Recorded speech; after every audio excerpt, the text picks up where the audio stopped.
Capítulo 65. ¿Qué opinas de nuestras posibilidades? Preguntó Tyrion a su sobrina. Muy bien, tío. Mis 7 van bien, y creo que mis 3 mejores pueden con cualquiera de los mejores. Myrcella sintió con satisfacción. Mi mayor preocupación es algún tipo de engaño de nuestro araña residente. Le hemos privado de maneras fáciles de debilitar a nuestros participantes, pero no quiero subestimarlo. Tyrion le vio la razón, pero también sintió que Myrcella estaba un poco paranoica. Engaño. De Varys. Vaya, ahora me advertirás que no se puede confiar en los mercenarios. Rió entre dientes.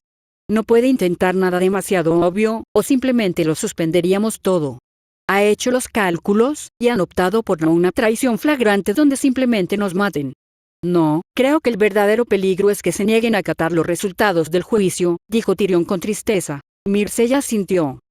Sí, el precio de una traición descarada es alto para ellos, y preferirían no pagarlo, pero si no les queda otra opción Margaery es difícil de interpretar. Aegon, menos. No creo que sea cómplice de una traición, por eso temo a Varys y sus sutiles planes. Le dedicó una sonrisa. Y ahí es donde entras tú. Tyrion sonrió. Sí, ya he aceptado. Una tarea ardua, pero para la que estoy bien preparado. Su sobrina negó con la cabeza, exasperada. Diviértete, tío. Recuerda que lo más probable es que todos sean leales a Varys. No estoy segura de que se acerque, pero sospecho que sí. Sí, tus amigos gorriones supieran que estás enviando a tu propia raza a una guarida de iniquidad. Hizo una mueca, y Tyrion se despidió. Tomó prestados unos cuantos capas doradas para escoltarlos hasta la ciudad.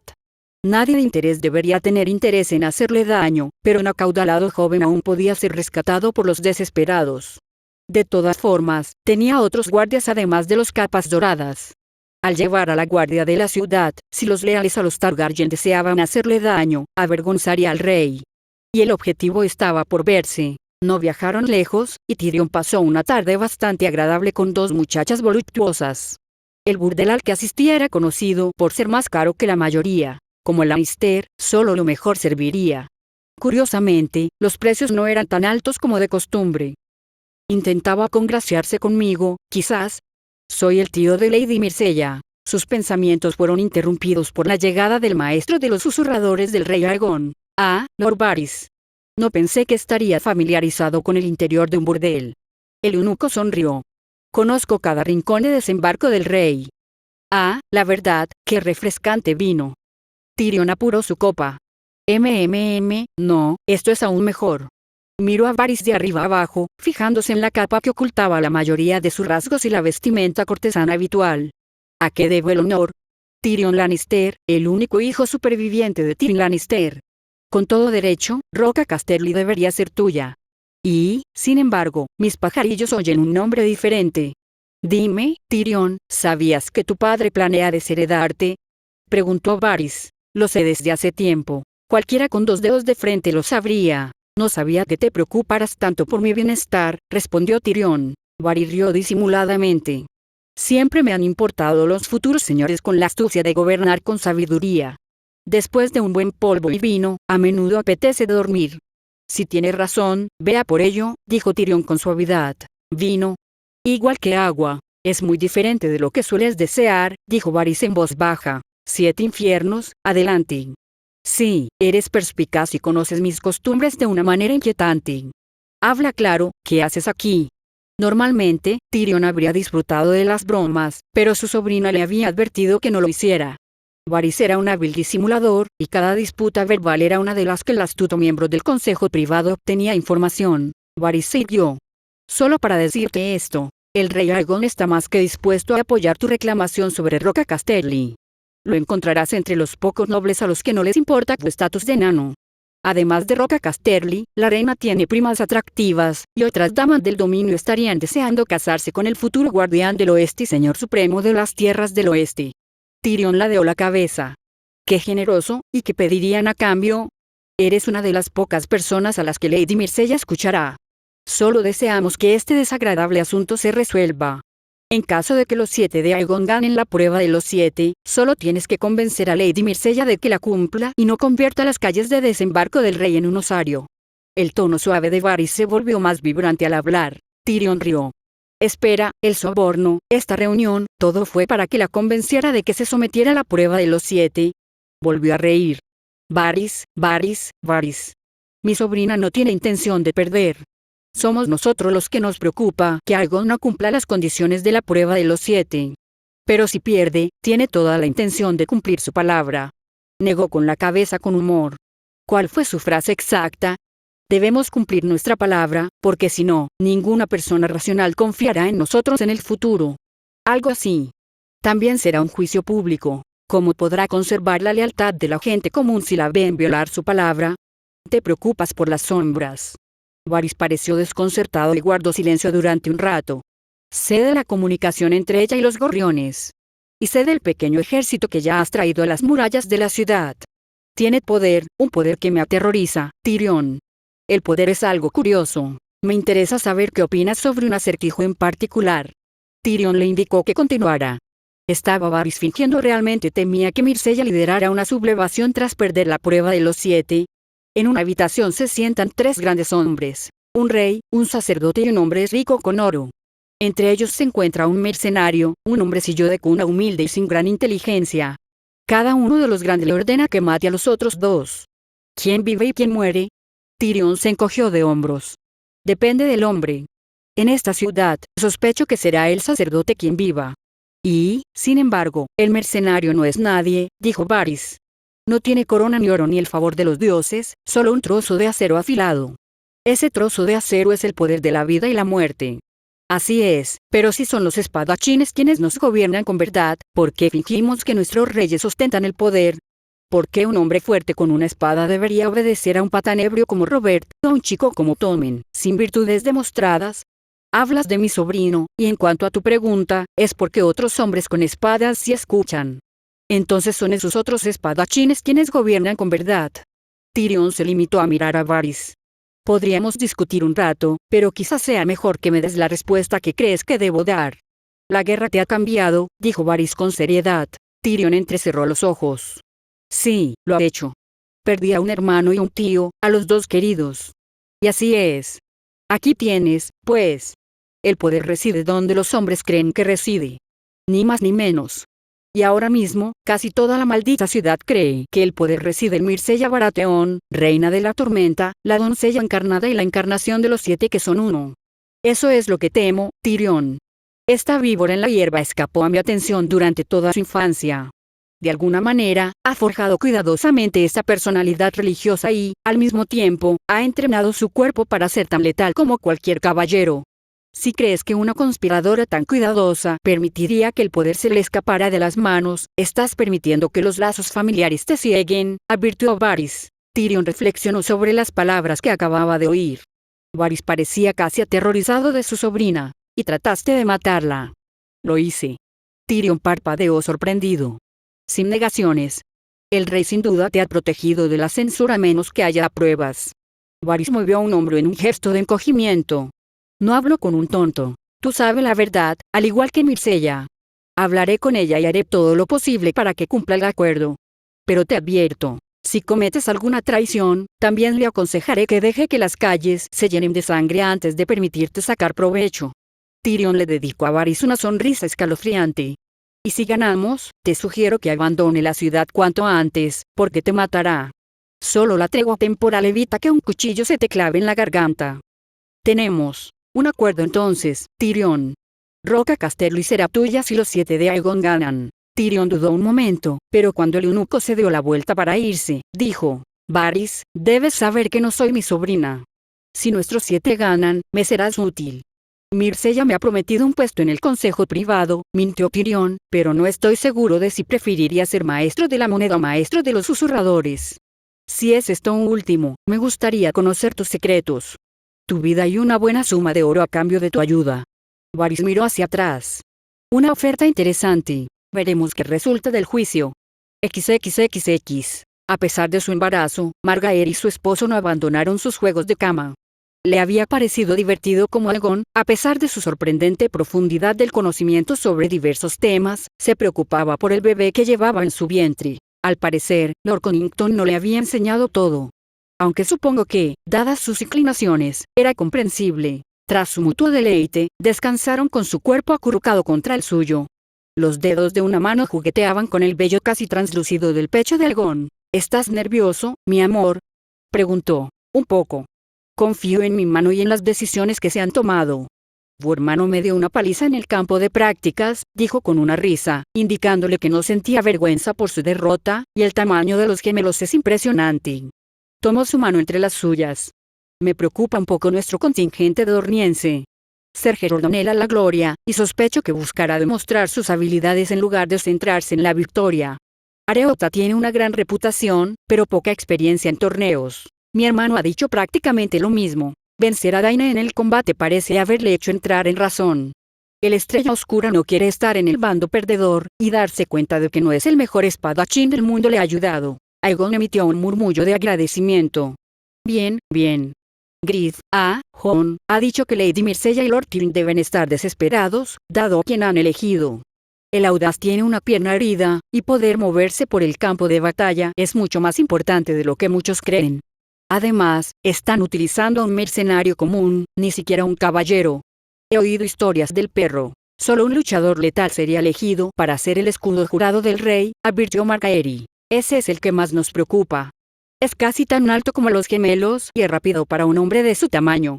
El heredero Stark es otro. Su reputación en las guerras contra los Lannister lo convierte en alguien de quien hay que tener cuidado.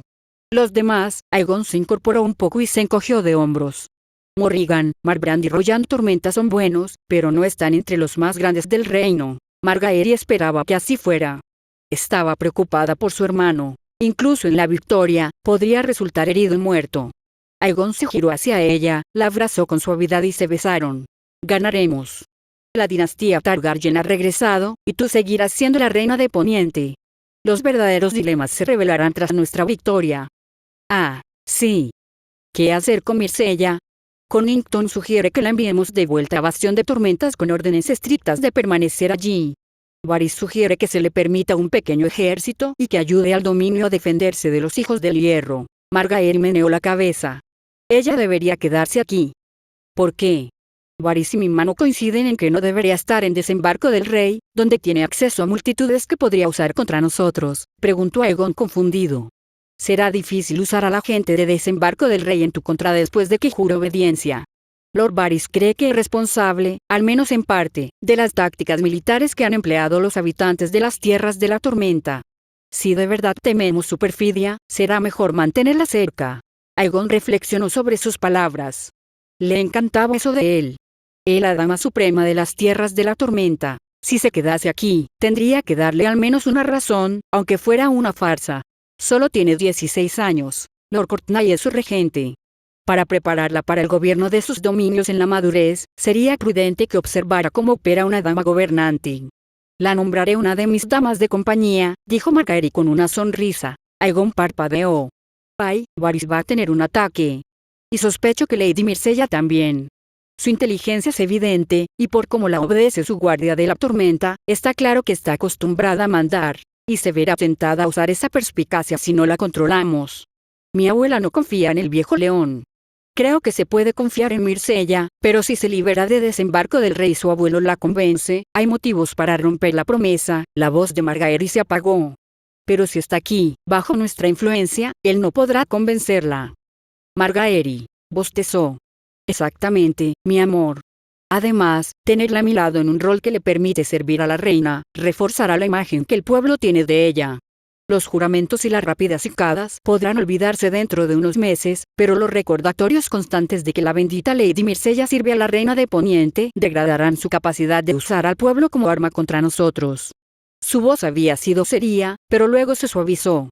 Además, si realmente logro hacerme su amiga, nuestro gobierno será mucho más seguro. Es diferente de mis primas y de las demás damas de Alto Jardín, pero creo que puedo cautivarla. De eso, dijo Aegon con una sonrisa, no tengo ninguna duda. XXXX. Asa seguía capitana de barco, pero la lealtad de sus hombres era dudosa. Euron había divulgado la historia de su asesinato, y Serah Razarlau lo había confirmado. Que le jodieran también. Le dolió, pues había sido uno de los miembros más leales de su tripulación. Era un caballero, y aunque el asesinato y el saqueo eran cosas que sus juramentos aparentemente permitían, el asesinato era algo diferente. No tenía elección. Él y el resto de su tripulación la miraban con desdén. Probablemente nadie intentaría desobedecerla, ni siquiera clavarle un cuchillo por la espalda. Nadie quería enfadar a Ojo de Cuervo, pero tampoco harían mucho por ayudarla si lo necesitaba. Incluso ahora, obedecían, pero lentamente. Tampoco se atrevía a disciplinarlos con demasiada dureza.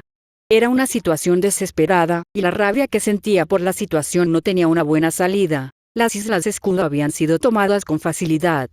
Casi con demasiada facilidad. Sospechaba que se tramaba alguna brujería maligna. Ese sacerdote rojo con Euron la llenaba de pavor. Y ahora se acercaban a Antigua. La misión de su barco, junto con una docena de otros, era matar a los cautivos que habían tomado al recibir la señal. Un gran derramamiento de sangre para iniciar la invasión. El aire olía a una peste que nunca antes había percibido. Ni siquiera se planteó negarse. Si intentaba huir en la embarcación, su propia tripulación la mataría. Su única esperanza era intentar escapar durante el combate, pero sin barco ni tripulación. Era como si estuviera muerta. No tendría un hogar al que regresar en las Islas del Hierro, y la mayor parte de Poniente odiaba a su gente. Atrapada y obligada a ayudar a realizar rituales impíos que harían que el asesinato de su propio pariente pareciera irrelevante. Sonó el cuerno. El viento aulló. Las gargantas se cortaron. Asa temió por la seguridad del barco, pero a pesar de las aguas turbulentas y las destructivas ráfagas de furia, permaneció ileso, al igual que los demás barcos del Rey de las Islas del Hierro. La tormenta arreció y se precipitó hacia Antigua. Al pasar, el cielo se iluminó a medida que las nubes de tormenta se alejaban de la armada. Observó con horror cómo la tormenta azotaba el puerto de Ciudad Vieja. Destrozó los muelles y redujo a ceniza los barcos. Grandes embarcaciones chocaron entre sí, estrellándose contra los escombros de los muelles, mientras que otras más pequeñas fueron levantadas y arrojadas a la ciudad misma. Nunca había visto una tormenta actuar de esa manera. El control de su tío sobre la tormenta lo hacía invencible en el mar. Relámpagos surcaron el cielo, formando arcos en direcciones enloquecedoras. La tormenta descendió sobre la torre alta de Ciudad Vieja, con rayos impactando en la torre, o más precisamente, en su base. Dioses, ¿qué es lo que estoy presenciando? La tormenta se arremolinaba alrededor de la torre y una llama verde brotó de la cima. El vendaval aullante y los relámpagos enloquecidos parecieron debilitarse durante varios segundos, y por un instante, Asa creyó que había terminado. Pero entonces, un grito agudo surgió del silencio, y la tormenta impía redobló su fuerza. Un crujido ensordecedor la dejó con un zumbido y un retumbar de dolor en los oídos. Vio a algunos miembros de su tripulación tropezar y agarrarse la cabeza. La base de la torre más alta del mundo tenía una abertura irregular. Lentamente, la torre comenzó a inclinarse hacia un lado, y Asa se preparó mientras la enorme estructura se desplomaba en el agua. Las ondas se extendieron en todas direcciones. Si los muelles no hubieran sido destruidos ya, la enorme oleada de agua los habría liquidado. A pesar de esto, las olas se calmaron y se disiparon a medida que se acercaban a la flota de hierro. Ojo de Cuervo no es solo un rey, es un dios, dijo Carl con reverencia, para gran disgusto de Asa. La ciudad quedará paralizada por la conmoción, pero aún tienen caballeros y hombres de armas que pueden reagruparse. No nos entretengamos. Hay botín que conseguir y esposas de sal que tomar. Ordenó Asa, y sus hombres comenzaron a remar hacia la orilla. Que estos se contenten con mujeres y oro, y quizás se pongan las pilas. Era una rama frágil en la que depositar sus esperanzas, pero era todo lo que tenía. XXXX. A Lum no le gustaba el frío, ni tampoco lo que había aprendido desde su llegada al norte. Los hombres de la Guardia de la Noche y Jon Targaryen no eran tontos. Quizás eran mentirosos, pero Lum no lo creía. Jasper estaba de acuerdo con él. La amenaza era real y, para Lum, era el destino. Porque, si no, el extraño adoptaría forma humana. O quizás simplemente le había dado a Myrcella una parte de su poder. Lum no lo sabía, no era muy religioso, pero sí sabía que, de todos los aspectos de los 7, sería el extraño el que más se ofendería por la resurrección de los muertos. No había compartido ese pensamiento con nadie, pero todo empezaba a tener sentido. Era casi suficiente para convencerlo de que tenían pruebas suficientes para regresar al sur, pero conociendo a Myrcella, querría que viera la amenaza. La inmensa altura del muro era claramente visible incluso a esa distancia. Lum cabalgaba en la columna principal camino al muro desde Invernalia, cuando uno de los jinetes de avanzada informó: Ser Lum, un grupo de la Guardia de la Noche. Parece que han librado batalla recientemente. de este lado del muro. Retumbó Jasper. El explorador asintió, y Lum ordenó mantener las espadas envainadas y los dos estandartes en alto, uno de tregua y el otro con el ciervo de la casa Baratheon. Habían enviado un mensaje, tanto antes de su viaje hacia el norte como en Invernalia. Aún así, era mejor no arriesgarse. La guardia de la noche demostró no ser hostil, y tres se acercaron. El líder era delgado y cabalgaba con la espalda alta. Un corte superficial, de un día, en su mejilla confirmaba la afirmación del explorador. Soy Ser Lum Weiss, y este es Ser Jasper Storm. Tenemos permiso del Lord Comandante para venir al muro y observar a estos otros y a los no muertos que dirigen. Lum mantuvo la voz firme, como correspondía a un emisario de Lady Myrcella. Bien hecho. Por desgracia, encontrará más enemigos de carne y hueso que los otros, respondió el hombre, escupiendo a un lado. Los malditos salvajes están deseando ir al sur. Miles han intentado escalar el muro entre los castillos. La mayoría no lo consigue, pero a los que sí lo consiguen hay que darles caza, no sea que nos ataquen por la retaguardia. Hizo una mueca. Soy Corin, conocido como el Mediamano. Lum frunció el ceño. Escalaron el muro. No tiene 300 metros de altura. Casi, respondió Corin, pero se puede hacer. Es casi imposible protegerlo en toda su longitud con tan pocos hombres. El hombre frunció el ceño. No, no es casi imposible, simplemente imposible. Regresábamos al Castillo Negro. Le invitamos a unirse a nosotros. El Lord Comandante querrá hablar con usted. Llegarían pronto. Por el camino, Lum interrogó a Corin para ver si había inconsistencias con los relatos de Jon, Sam y Melisandre sobre lo sucedido. No las había. Esto confirmó aún más en la mente de Lum. Esto era real. Tenía sentido que, ante un peligro tan monstruoso, los salvajes se lanzaran contra el muro. ¿Tienes a los salvajes controlados? Por lo que sabemos. Otros exploradores tienen sus propios escuadrones patrullando el muro. Los castillos son fortificaciones en sí mismos. Pueden resistir el ataque de cualquier atacante que ya haya escalado el muro. Lo que los salvajes buscan es distraernos y posiblemente atacar por la retaguardia junto con un asalto principal. Corin tenía una expresión sombría.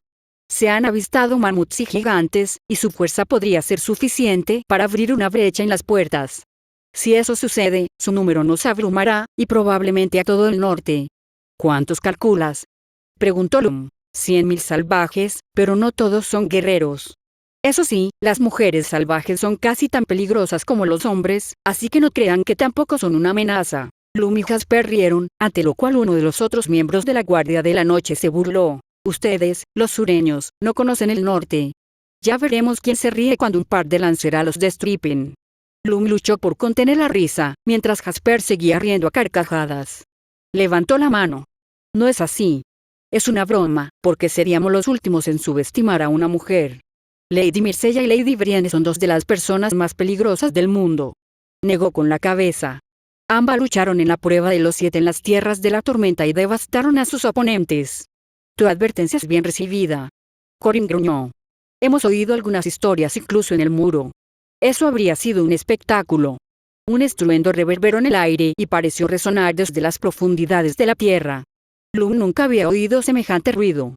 Parecía un cuerno, pero provenía del otro lado del muro, del que aún estaban a horas de distancia. El suelo tembló, y se volvió hacia Corin en busca de una explicación. Algo va mal, dijo Corin mientras los caballos empezaban a relinchar y a tirar de las riendas. El suelo retumbó mientras el cuerno seguía sonando, mucho después del momento en que un soplador necesitaría respirar. Lum jaudeó al ver cómo placas de nieve y hielo caían en cascada del muro, apenas visibles como una neblina o cortinas en la distancia. Placas de nieve y hielo se estrellaron contra el suelo, pero el estruendo no fue nada comparado con la cacofonía que producía el cuerno. Le castañetearon los dientes al oírse un crujido espantoso. Que los dioses sean buenos, mira, dijo Jasper con voz horrorizada mientras señalaba hacia el muro. Con el crujido, la enorme estructura comenzó a moverse, colapsando lentamente ante sus ojos. No, el Lord Comandante, mis hermanos. Corin tenía una expresión de horror grabada en su rostro. Finalmente, el horrible sonido del cuerno se desvaneció. Pero ahora solo se oía el sonido del muro agrietándose, rompiéndose y desmoronándose. Necesitamos buscar supervivientes antes de que los salvajes, comenzó Corin, acercándose a la destrucción. Lum lo agarró del brazo. Nada podría sobrevivir a eso, lo sabes. Son pocos los que saben de los salvajes. Tu banda puede ser una de las pocas docenas que aún pueden darnos información. Debemos regresar al último hogar. Los necesitaremos. ¿Y qué hay de los otros?, preguntó Jasper. Hemos escuchado demasiadas voces, todas concordantes, Jasper. Tampoco hay tiempo, ni muro para proteger Poniente. Hay que informar a Lady Mircella, respondió Lum con voz apremiante. Corin se unió a ellos, al igual que los demás miembros de la Guardia de la Noche. Al ver la destrucción, debieron saber que Lum tenía razón. La caída del muro no debió de dejar supervivientes. El viaje de regreso al sur fue desalentador. XXXX. Había amanecido y estaba preparado para casi cualquier cosa. La familiar imagen del campo de justas, donde solían desarrollarse torneos y grandes melees, se extendía ante mí. Se habían erigido gradas adicionales más allá de los asientos habituales, y el lugar estaba más concurrido que nunca. Mis campeones ya estaban en el campo de abajo, esperando el sermón del Septón Supremo, un discurso que esperaba breve. No era un orador terrible, pero tampoco se le podía llamar grande. El calor del verano había pasado hacía rato, pero quienes me rodeaban sudaban. Estaba sentado junto a la siempre vigilante Brienne, que rondaba como una gallina. Como de costumbre, ocultaba cuchillos, aunque llevaba a la vista la daga de acero valirio que mi abuelo me había regalado. Mi atuendo tenía un corte marcial, con una coraza de cuero incluida. Los poderosos nobles y los ricos comerciantes se habían asegurado un lugar privilegiado, pero la multitud de gente común que rodeaba la zona los superaba con creces en número, la mayoría de los cuales apenas vislumbrarían la lucha una vez comenzada. Se habían hecho preparativos para contrarrestar cualquier traición. Yo estaba sentado a menos de 9 metros de la pareja real. Los 3 guardias reales que los flanqueaban, junto con una veintena de soldados Tyrell cercanos, serían inútiles si se atrevían a incumplir nuestro acuerdo. En cambio, solo tenía a Ser Brienne y Ser Perrin a mi lado. La tarea de Ser Perrin era clara: garantizar la seguridad de mi tío si la situación empeoraba. Al menos parece llevarse bien con Viento Gris. No puedo criticar el coraje de Tyrion. El lobo ahora es mucho más grande. Robb había expresado su preocupación por el comportamiento de Viento Gris durante la lucha. A veces, me preguntaba si el lobo sería más problemático de lo que valía. Aún así, no pude evitar desear tener uno propio, una herramienta formidable para rastrear a cualquier individuo que regresara a cualquier hechicero clandestino. Robb había mencionado que los lobos Stark también habían mostrado sospechas hacia Melisandre. Por lo que pude ver, estaban en una situación de 3 contra 3. Conmigo, con Melisandre y con el perro. Eso bastó para convencerme de su capacidad para percibir la magia. Como precaución, le puse un bozal a Viento Gris, aunque tenía un mecanismo de liberación rápida en caso de que fuera necesario luchar. La criatura había estado gruñendo todo el día, lo que hacía aún más notable las despreocupadas caricias y mimos de Tyrion. Además de mi guardia de la tormenta y Viento Gris, tenía otros 2 recursos a mi disposición. Los gorriones se movían entre la multitud que rodeaba el recinto del torneo, mezclándose con la multitud inquieta. Aunque tenía un puñado de mis hombres entre los espectadores, el grueso de mis fuerzas estaba estacionado cerca de la puerta del rey, listo para atacar desde dentro si surgía la necesidad. Aegon tenía más de 500 capas doradas, manteniendo el orden en el campo de batalla, reforzados por miles de soldados de la cuenca y dornienses acampados en las cercanías. Si la traición flotaba en el aire, la situación se intensificaría rápidamente. Los gorriones, a pesar de su fervor, se derrumbarían bajo una carga de caballeros, y no me cabía duda de que Connington tenía caballeros con armadura completa listos para actuar a la menor provocación. ¡Maldita sea! Esos 2 son más grandes que el perro, exclamó Tyrion. Había visto a los gemelos antes. Eran imponentes sobre los demás combatientes.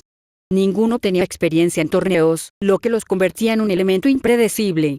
Ahora que estaban a la vista, noté las enormes espadas que portaban, incluso más grandes que una típica de 2 manos.